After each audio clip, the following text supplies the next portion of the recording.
The Chicago Bears offense is a mess right now.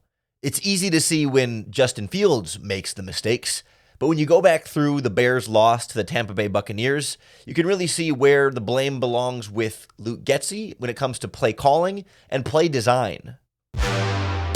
You are Locked On Bears, your daily Chicago Bears podcast. Part of the Locked On Podcast Network, your team every day.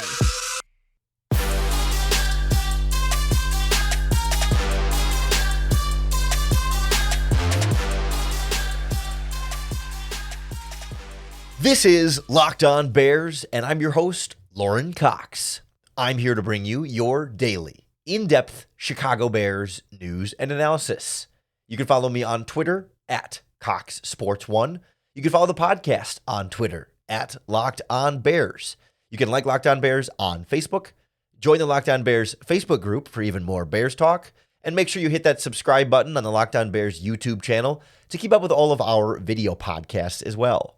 Thanks for making Locked On Bears your first listen today. We're part of the Locked On Podcast Network, your team every day. Today's episode is brought to you by FanDuel Sportsbook, official sportsbook of Locked On. Make every moment more.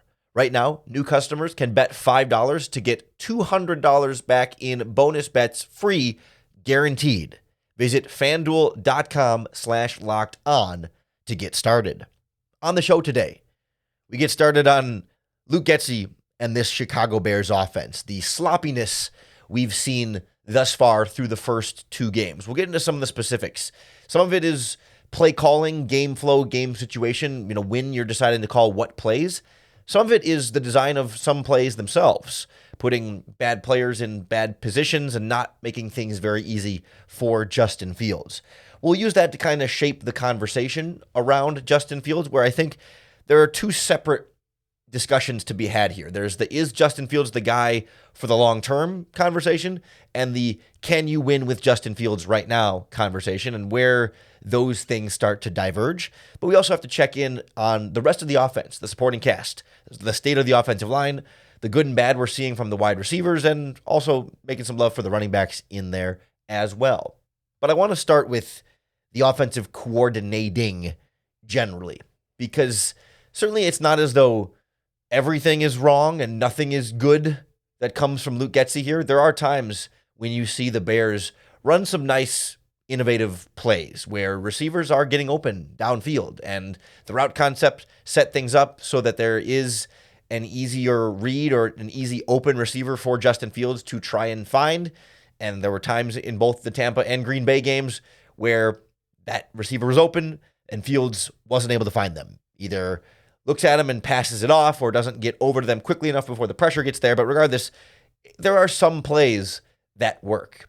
And Luke Getsy does deserve some credit for sometimes some plays that work. It seems like every once in a while, or a varying rate of frequency, it's like, oh, that's a good play call. That's putting guys in a position to succeed. I think of the rushing touchdown Justin Fields scored against the Buccaneers. You might remember play action, rolling out to his right. That's the kind of thing we want to see more of, and he ends up just keeping it himself.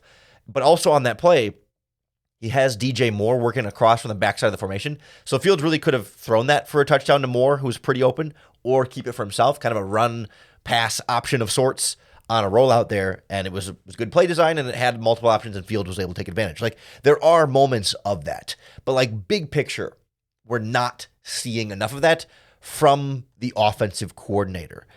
The big, I think, most damning evidence, the most, detrimental example of this came late against the Tampa Bay Buccaneers. It's kind of been the video clip that's been going around social media of the plays and sort of the Buccaneers quote that follows it or accompanies it when Justin Fields threw the pick six on the running back screen to Khalil Herbert, right? The pass rusher seemed to kind of read the screen and drop back and get a hand up to make the catch. After the game in the locker room, Tampa Bay Buccaneers linebacker Levante David said, quote, "They called a screen. It was the same formation. Everybody knew what was coming." And when you go back and watch that play and then watch the two plays before it, same screen, same formation. 3 plays in a row. One was disrupted by a penalty. I think there was another situation where the first two weren't run properly. I don't remember exactly the disruption on the first two plays. He didn't throw the screen pass all three times, I think, but on the third one, same formation, same screen pass, 3 plays in a row. The defense picks up on it after a while and then admits afterward that, like, hey, yeah, we knew that play call was coming, and that's part of why you get a pick 6 there and why you don't kill Justin Fields as much for that mistake, while there were certainly plenty of other mistakes in that game that you can and should be critical of Justin Fields about. We really went in on Fields in particular on yesterday's podcast, separate from the conversation today being a little bit more about Luke Getsy, but we'll get into Fields here in a little bit as well. But like other things that we're not seeing from Luke Getsy, designed quarterback runs. I think we've seen 3 or 4 of them so far this season through 2 games. That's not enough. Like, we want to see more of Justin Fields, like, intentionally designed into the running game here. Most of the running that we see from him is from scrambles on passing plays. It also feels like he's being coached to stay in the pocket and not scramble as much. He's hanging in there longer, which is like some of what we wanted to see, but then it's too long and it's kind of an overcorrection, and it feels like he's not as free to just run around outside of the pocket. The Bears as a whole aren't running the ball enough. We talked about that yesterday. Only like 11 handoffs to running backs in this game who were running well. And the offensive line was run blocking decently. And we knew that was the strength of this offense and not really leaning on that the way they should. Not seeing nearly enough rollouts for Justin Fields and the types of plays that make things easy for him. They're asking him to do a lot, asking him to think a lot, asking him to read a lot. And clearly, through the first 2 games, he's not showing an ability to do that consistently. We wanted him to grow in that area. It hasn't happened yet. So the offense needs to change. Stop forcing it to be this way and fit it to the players that you have. Because that's the other thing too. You got weird play designs sometimes where the spacing is off, the landmarks are off, receivers aren't running where they're supposed to run or aren't running routes crisply or sprinting through the route and running as hard as they need to, coaching things there. You've got certain plays where guys just aren't being used, like receivers aren't being used to their best skill set advantage. There was a wheel route by Cole Kmet that takes forever because Cole Kmet's not not a fast tight end. So the play takes forever for that design to happen, and Fields is staring at it, and it's not open, and he ends up getting sacked. It's using guys like Chase Claypool to try and be like a precise over-the-middle route running where it's got to be perfect timing, and he's not a precise route runner. We just know that, and yet you're still putting these players in these spots where you're not utilizing their skill sets properly, and you're not scheming enough to fit what these guys do well and don't do well.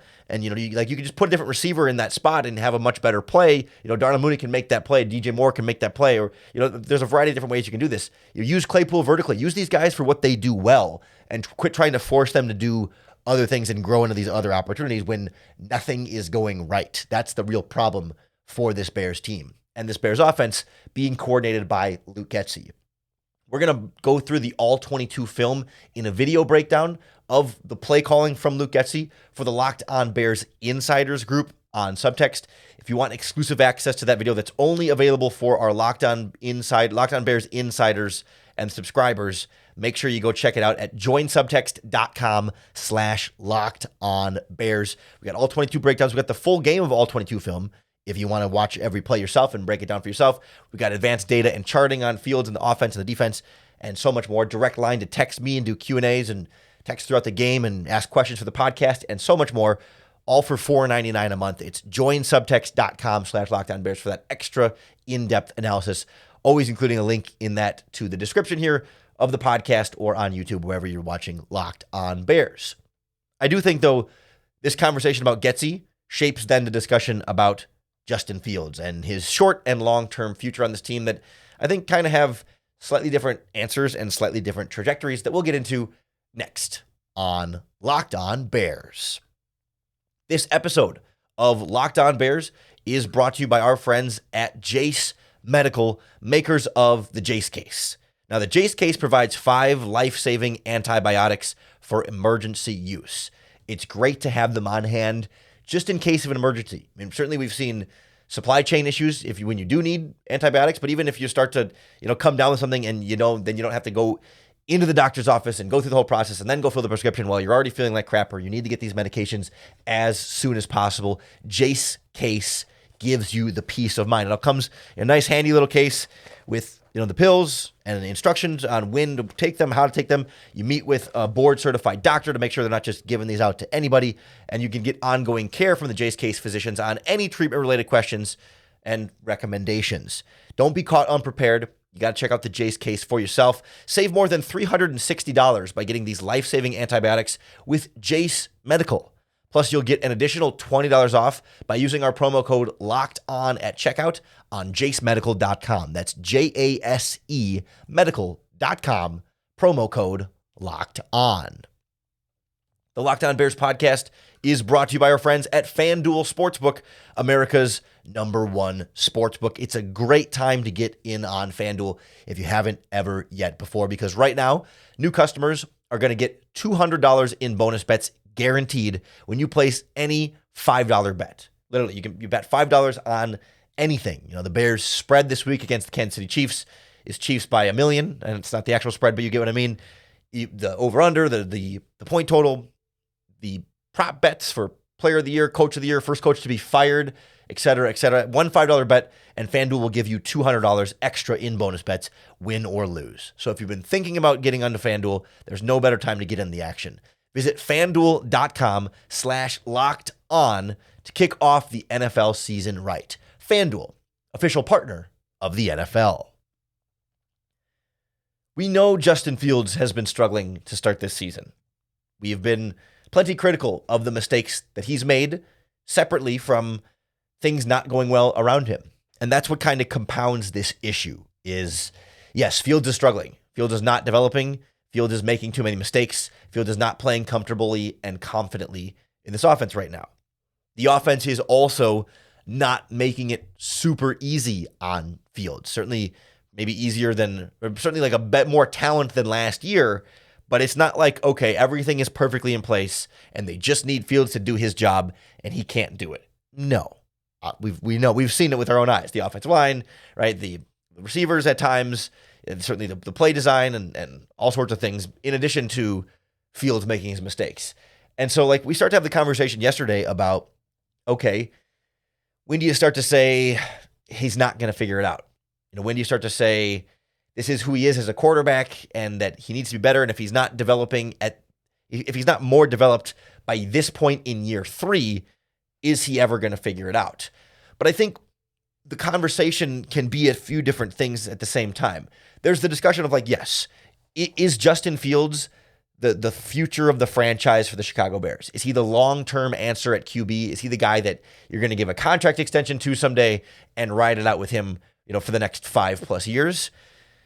That one is feeling more and more doubtful over time.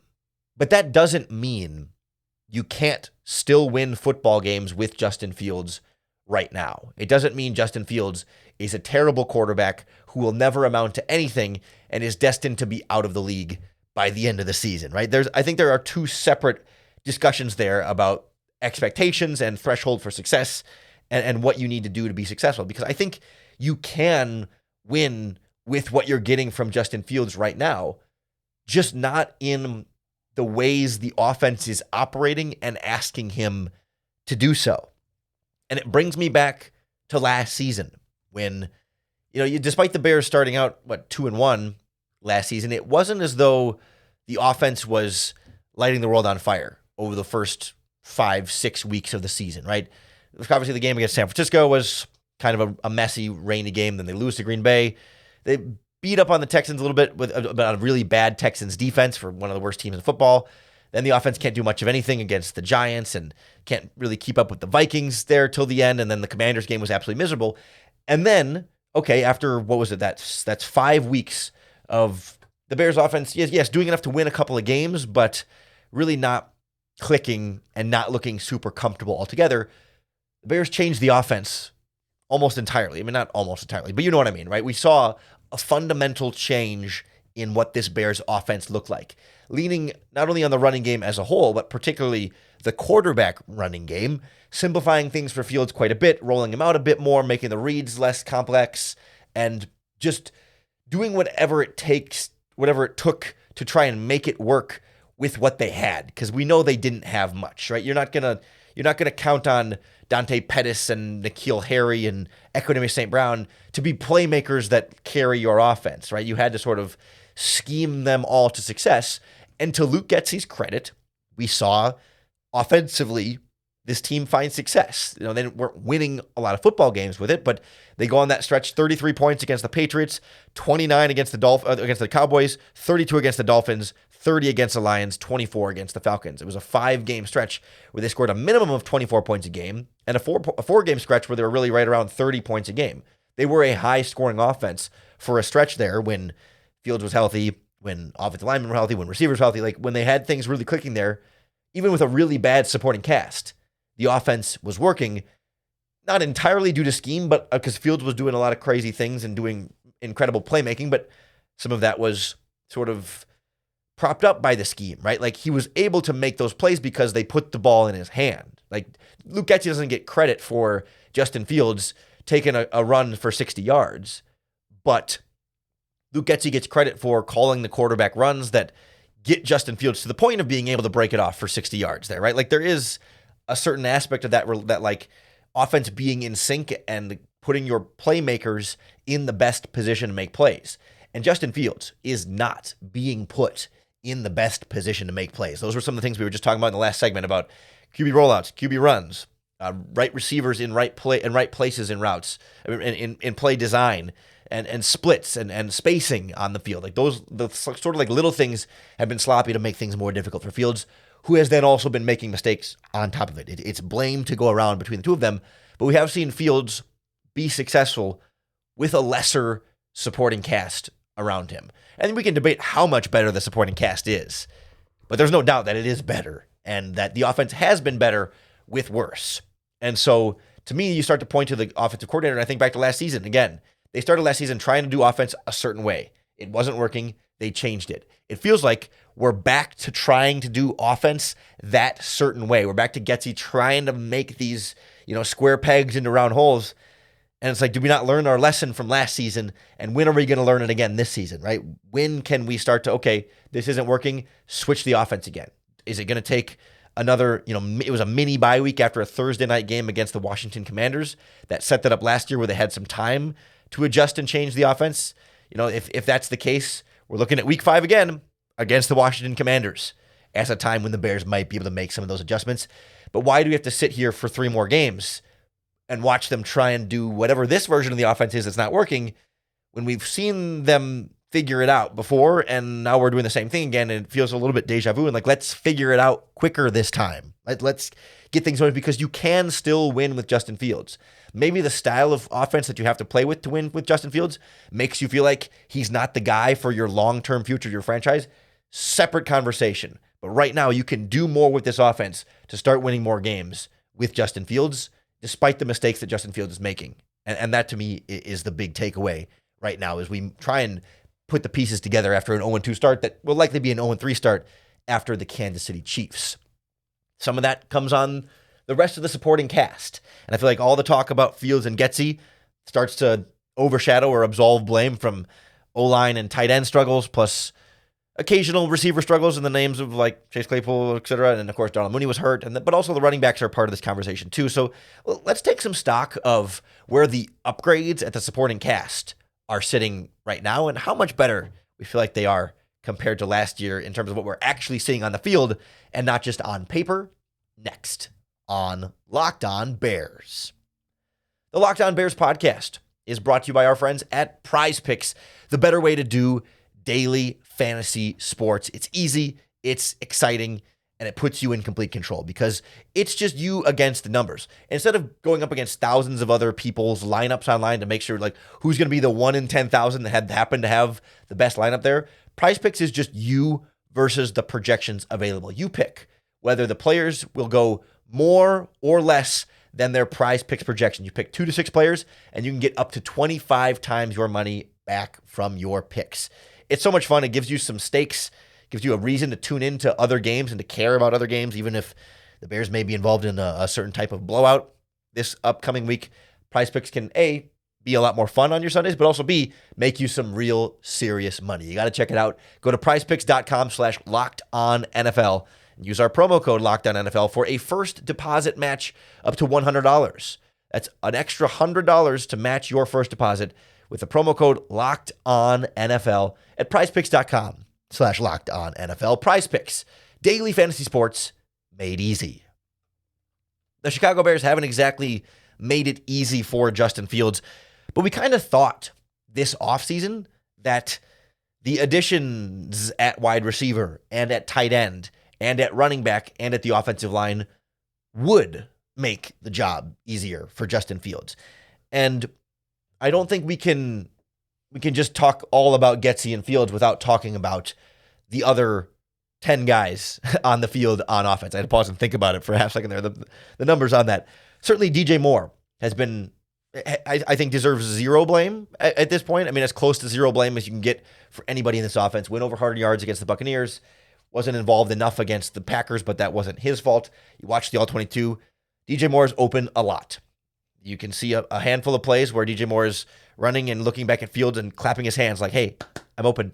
Throw me the ball. Give me the ball here, which is not usually a good sign of him feeling, involved in the offense. Although Chase Claypool had a couple of plays similarly like that.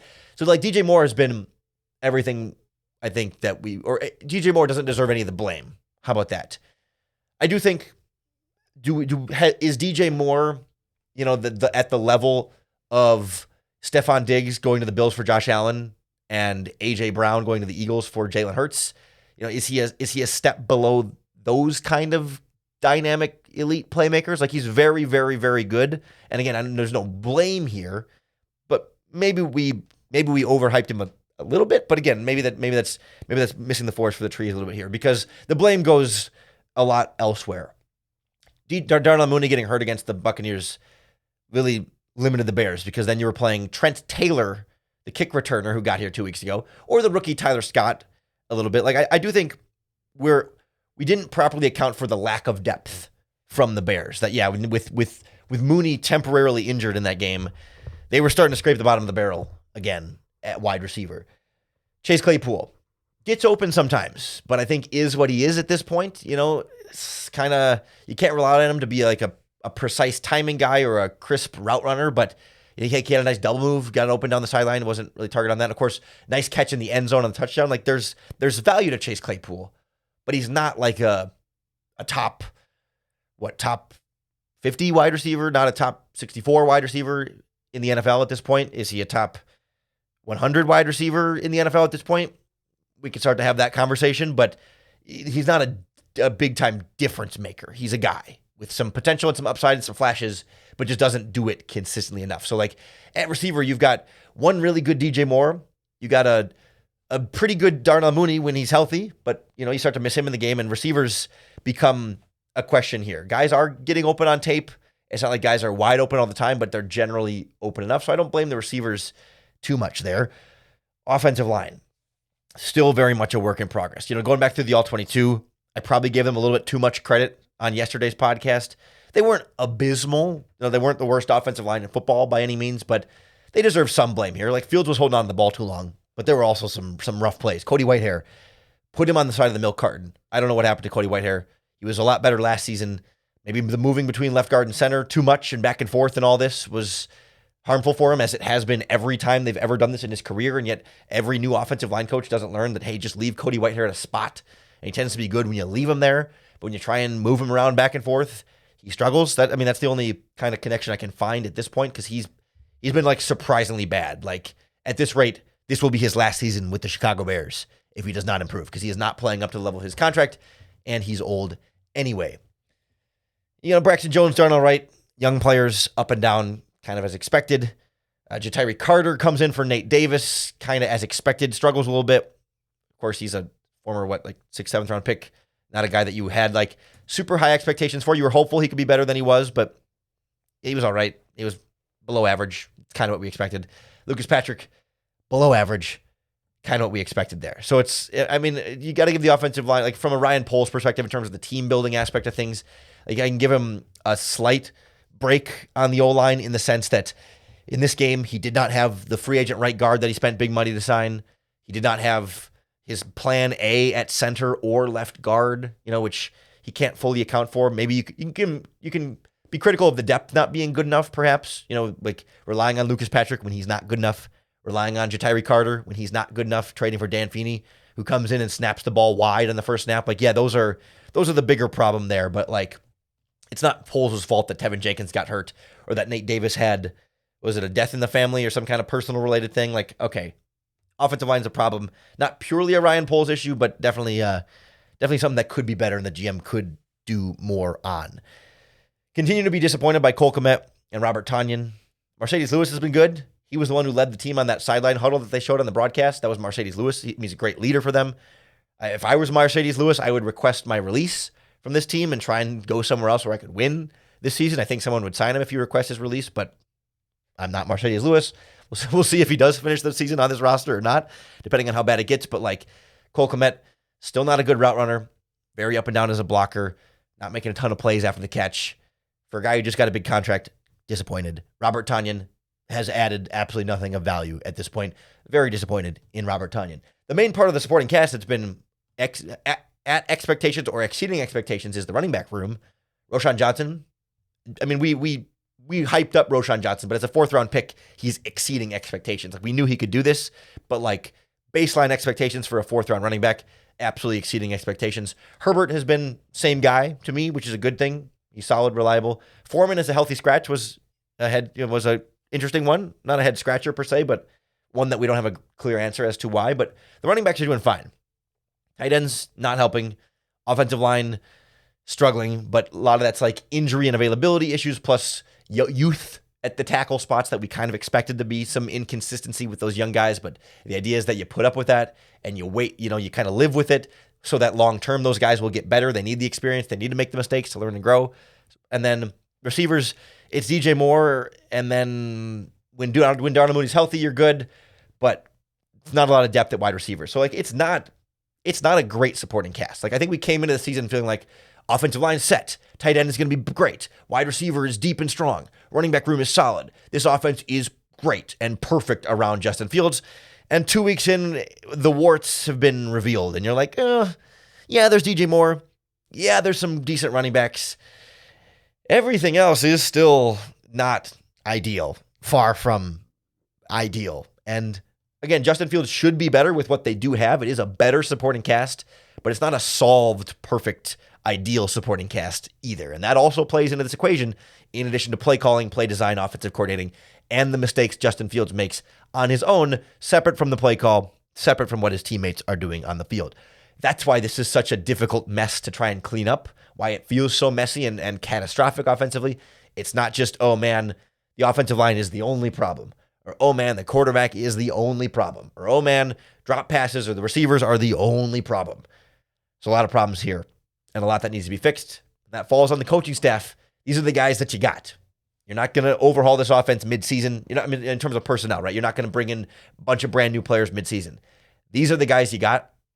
If you're a good coaching staff, if you got good positional coaches, a good offensive coordinator, you find a way to make it work. And that's what we're going to be keeping an eye on here moving forward on the Locked On Bears podcast. So make sure you hit that subscribe button on YouTube or wherever you listen to podcasts. That's going to be the best way to keep up with all of our daily, in-depth Chicago Bears news and analysis.